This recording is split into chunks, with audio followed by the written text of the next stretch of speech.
Imagine waking up tomorrow with exactly the same goals you've had for years. You still want to get healthier. You still want to earn more money. You still want to read more books, build better relationships, and finally become the person you've always imagined. But nothing changes. Not because you lack motivation, not because you aren't intelligent, and not because you don't know what to do. The uncomfortable truth is that most people never fail because of one catastrophic mistake. They fail because of thousands of invisible decisions that feel too small to matter. One skipped workout, one unnecessary purchase, 1 hour of mindless scrolling, one promise broken to yourself. Individually, these moments seem harmless, but over months and years, they quietly become your life. Now imagine someone else. They don't seem extraordinary. They aren't naturally more disciplined. They don't wake up overflowing with motivation. Yet somehow, year after year, they become healthier, wealthier, calmer, and more successful. What separates these two people? It's not talent. It's not luck. It's not intelligence. It's one habit. A habit so subtle that most people overlook it completely. A habit that quietly shapes every decision you make, every action you repeat, and ultimately, every result you experience. James Clear, in Atomic Habits, argues that real transformation doesn't begin when you change your behavior. It begins when you change something much deeper, your identity. This sounds abstract until you realize how often your identity controls your daily choices. Think about someone who says, "I'm terrible with money." That sentence isn't simply describing reality. It's creating it. Every financial decision becomes filtered through that belief. Saving feels unnatural. Investing feels intimidating. Budgeting feels temporary. Because deep down, they're trying to perform actions that don't match the person they believe they are. The same happens everywhere. Someone says, "I'm not a morning person," so they never become one. Someone says, "I've always struggled with discipline," so every setback becomes proof. Someone says, "I'm just not confident," and every social interaction reinforces that identity. The most powerful habits don't start with action. They start with self-definition. Most people approach change backwards. They chase outcomes. I want to lose 20 pounds. I want to read 50 books. I want to make 6 figures. I want to become successful. These are outcome-based goals. Others focus on process. I'll go to the gym. I'll wake up earlier. I'll save more money. Process is better than outcomes. But James Clear argues there's an even deeper level. Identity. Instead of asking, "What do I want to achieve?" ask, "Who do I want to become?" This simple shift changes everything. Because every action becomes a vote, not for your future results, but for your future identity. Every workout is a vote toward becoming a healthy person. Every page you read is a vote toward becoming someone who learns. Every dollar you save is a vote toward becoming financially responsible. No single vote decides the election, but enough votes eventually create a new identity. This is why small habits are never actually small. They are evidence. Every action whispers something back to your brain. I keep my promises. I finish difficult things. I am disciplined. I am becoming the kind of person who... Notice the difference. Success is no longer something you're chasing. It's becoming someone you naturally are. Psychologists have long understood this principle. Human beings crave consistency between their beliefs and their actions. Once you genuinely believe you're the type of person who exercises, reading, saving, or working deeply becomes less of a struggle, because acting differently would create internal conflict. This explains something fascinating. Why do some people maintain healthy habits for decades while others constantly restart every Monday? It's rarely because the successful people possess greater willpower. It's because they no longer negotiate with themselves. Going to the gym isn't a decision. It's simply what someone like them does. Reading isn't motivation. It's identity.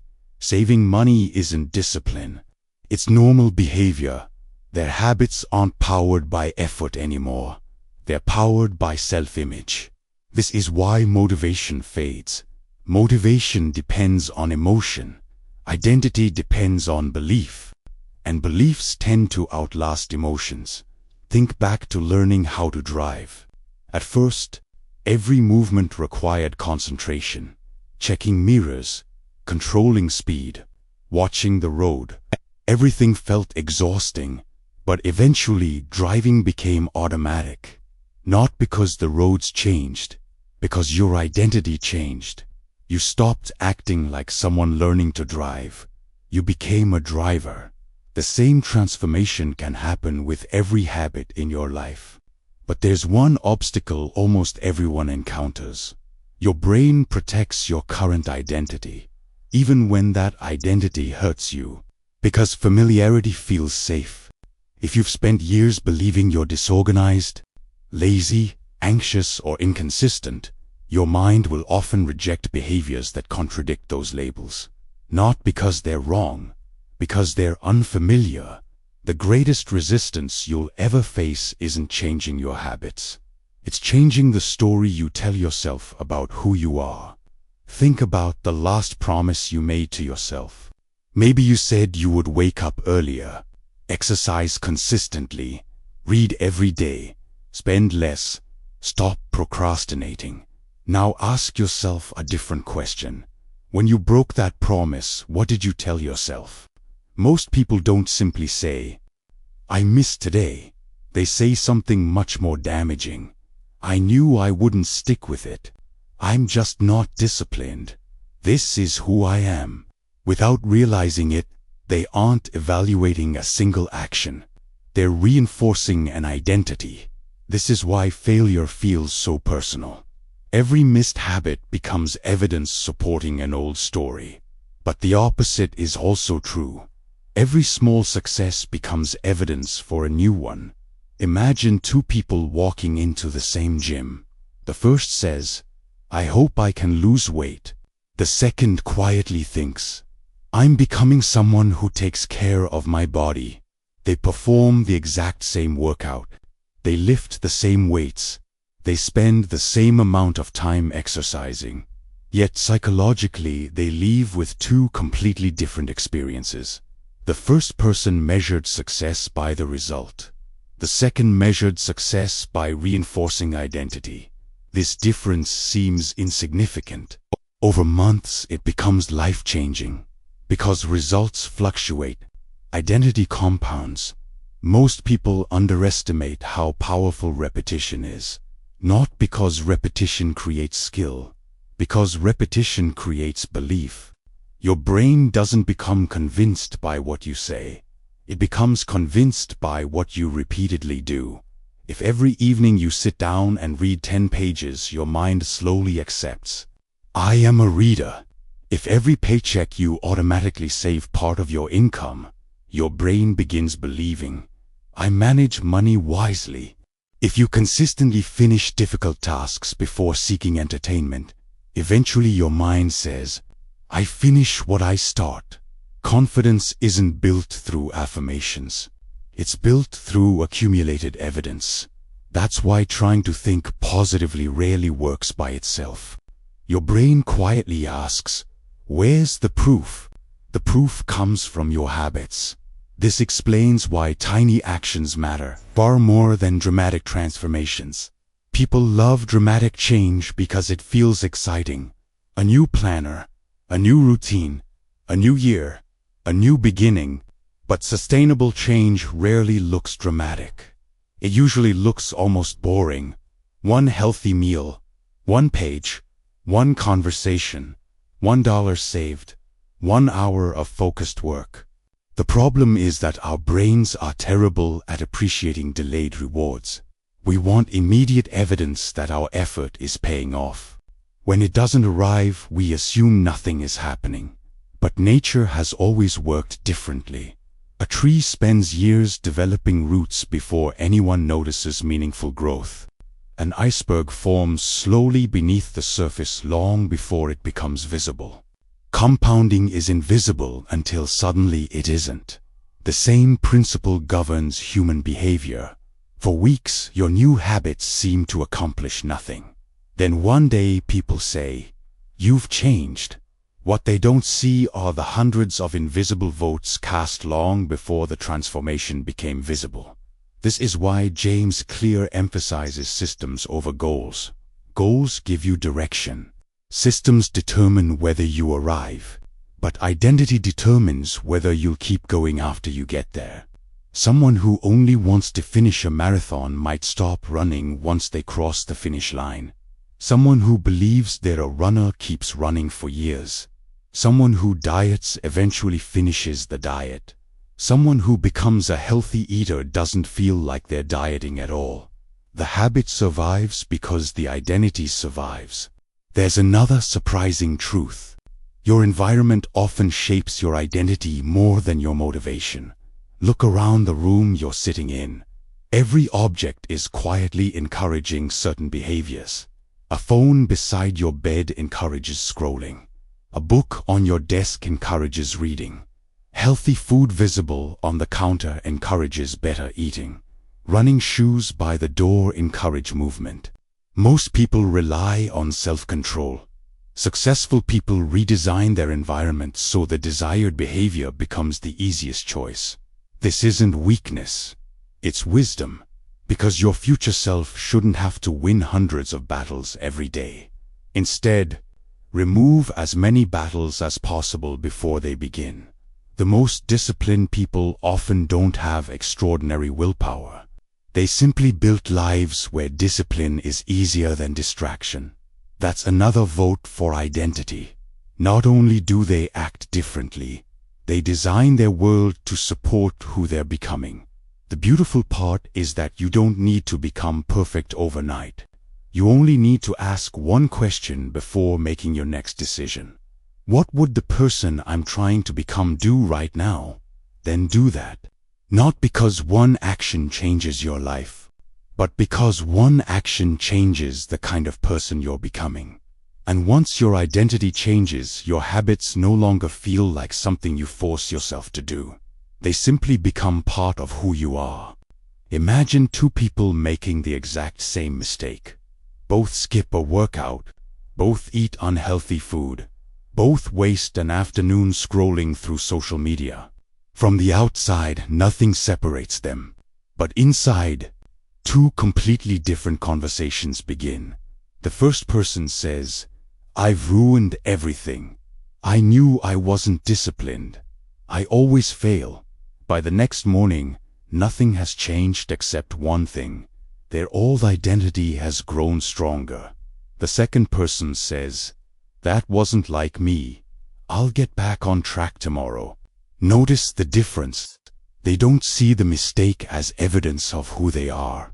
They see it as an exception to who they're becoming. That single shift determines whether one missed habit becomes a temporary setback or the beginning of another abandoned goal. James Clear calls this the danger of missing twice. Missing once is an accident. Missing twice is the beginning of a new habit. Life will interrupt your routines. You'll get sick. You'll travel. You'll work late. Unexpected problems will appear. Perfection was never the goal. Consistency is. The people who seem incredibly disciplined aren't perfect. They're simply faster at returning. They don't spend weeks waiting for Monday. They don't wait for the first day of the month. They don't wait for New Year's Day. They restart immediately. Every restart is another vote for the identity they're building. This is one of the most overlooked habits successful people develop. They don't avoid failure. They recover quickly. Psychologists often describe this as protecting your self-image. When your identity is built around growth rather than perfection, mistakes stop becoming proof that you failed. Instead, they become part of the learning process. Think about learning to ride a bicycle. Falling isn't evidence that you're incapable. It's evidence that you're learning. Imagine quitting after the first fall because you concluded, I guess I'm just not someone who rides bikes. It sounds ridiculous, yet millions of people do exactly that with habits. One missed workout becomes, I'm lazy. One difficult conversation becomes, I'm bad with people. One failed business becomes, I'm not entrepreneurial. One rejected application becomes, I'm not good enough. The event ends quickly. The story lasts for years. Your brain remembers stories far longer than facts. That's why changing your identity requires changing your internal language. Instead of saying, I have to exercise, try saying, I'm someone who takes care of my body. Instead of, I need to save money, try, I'm becoming financially responsible. Instead of, I'm trying to read more, say, I'm a person who learns every day. These aren't empty affirmations. They're identities supported by repeated evidence. Each small action makes the sentence more believable. Eventually, your mind stops arguing with it. There's another reason identity matters. Your habits influence more than your results. They shape your standards. Once you've lived as someone who consistently keeps promises to yourself, lowering those standards becomes uncomfortable. You begin protecting your habits the same way you protect your reputation. Not because someone else is watching, because you are. This is when discipline transforms into self-respect. You're no longer exercising to impress people. You're exercising because breaking that promise would feel inconsistent with who you've become. You're no longer reading because someone recommended a book. You read because learning is part of your identity. You're no longer saving money because you're afraid of the future. You save because responsible decisions are simply part of your character. Notice how little motivation is involved. Identity quietly replaces willpower. This is why the most successful people often appear calm. Their lives aren't driven by constant internal debates. They've already decided who they are. The decision happened long before today's choices appeared. Every morning, their habits simply confirm that decision again. Imagine how much energy you could save if you stopped negotiating with yourself every day. No more, should I work out? No more, should I read tonight? No more, should I procrastinate a little longer? Instead, the question becomes, what does someone like me do? Then you simply act accordingly. That is the hidden power of identity. It removes friction from good decisions. Not because life becomes easier, because your mind finally stops fighting the person you're trying to become. And once that happens, change no longer feels like pretending, feels like becoming. Years from now, someone may look at your life and assume your success happened because of a single breakthrough. A better job, a lucky opportunity, a brilliant idea, but the truth will be much quieter than that. Long before anyone noticed the results, something invisible had already changed. You stopped asking, what do I want? And you started asking, who am I becoming? That question changes everything because it shifts your attention away from chasing temporary victories and toward building a permanent foundation. Think about the people you admire, the healthiest person you know, the calmest leader, the friend everyone trusts, the entrepreneur who seems consistent year after year. What makes them remarkable isn't that they occasionally make good decisions. It's that good decisions have become normal for them.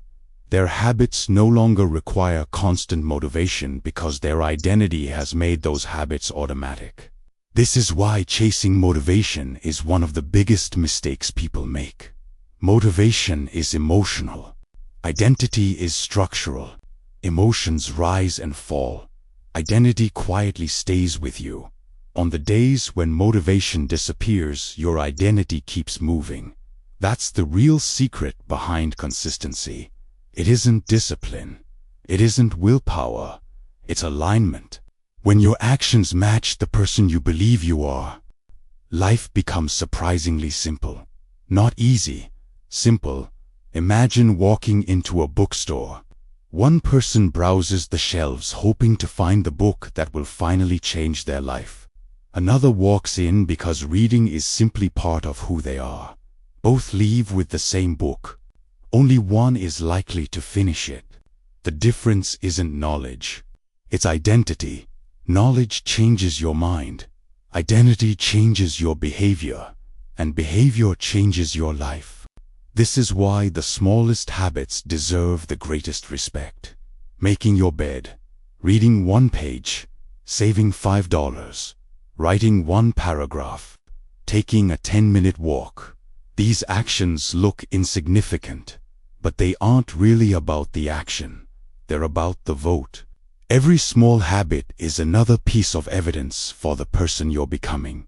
Over time, those pieces begin to form a picture. One day you'll notice that waking up early no longer feels difficult. Reading feels natural. Exercise feels expected. Managing money feels responsible rather than restrictive. Not because life suddenly became easier, because you've become someone different. This is the quiet miracle of identity-based habits. Transformation doesn't happen in one dramatic moment. It happens so gradually that you barely notice it, until one day someone asks, "How did you become so disciplined?" And you struggle to answer, because you don't remember becoming disciplined. You simply remember keeping one small promise to yourself, then another, then another. Eventually those promises stopped feeling like effort. They became your character. That's the habit that quietly changes everything. Not waking up at 5 in the morning, not following a perfect routine, not chasing flawless productivity. The habit is becoming the kind of person who keeps promises to themselves. Everything else grows from there. Because once your identity changes, your decisions begin to change. Your standards begin to rise. Your environment begins to improve. Your relationships become healthier. Your confidence becomes quieter but stronger. And your future starts looking different. Not because you wished for a better life, but because you became the kind of person who naturally creates one. So the next time you face a small decision, pause for a moment. Before you ask, "What's the right choice?" Ask yourself one final question. What would the person I'm becoming do? Then cast one more vote. Not for the life you hope to have someday, but for the person you're choosing to become today. Because in the end, your life is rarely changed by one extraordinary decision. It's changed by the ordinary habit that quietly shapes every decision after it.